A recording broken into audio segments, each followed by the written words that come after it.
More than 2,500 people in the area north of Billings went without electricity for the majority of the day yesterday as crews worked to restore power after a major outage. Ren Wadsworth went up to Roundup to speak with residents and utility workers who dealt with that outage. When the power went out for thousands in Roundup, with it went electricity, water, and heat.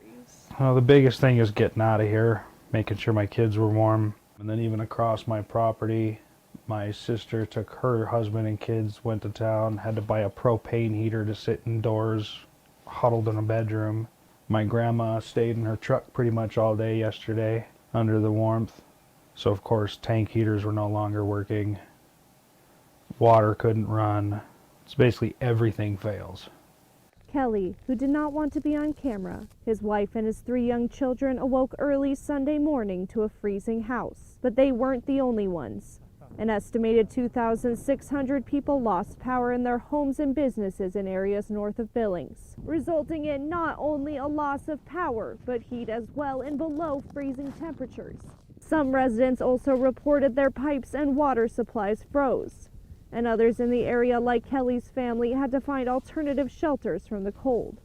Fergus Electric Cooperative says they believe the outage was caused by a catastrophic mechanical failure of a piece of equipment in one of the substations they use.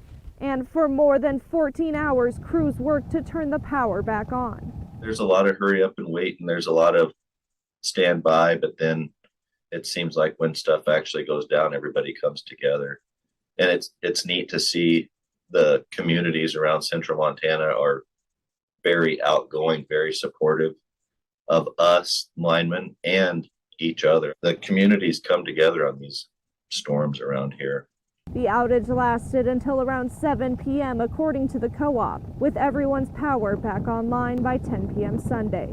But for families like Kelly's, all there is to do now is wait for their water to thaw and prepare for the next storm. Yeah, well, I'm a trucker and have been for a few years. One thing I've learned, you can never plan for all the problems. Winter lets you know everything you missed. Ren Wadsworth, Nonstop Local. Fergus Co-op is also extending a thank you to Northwestern Energy for their use of the company's tools and personnel during the outage, which they believe cut down the time needed for necessary repairs. This is important. A planned outage for sometime next week is in the works as well to allow for maintenance of the parts that malfunction in this storm. Fergus Co-op says detailed information will be sent to their customers when they've decided when that will take place, and we'll keep you updated right here on Nonstop Local.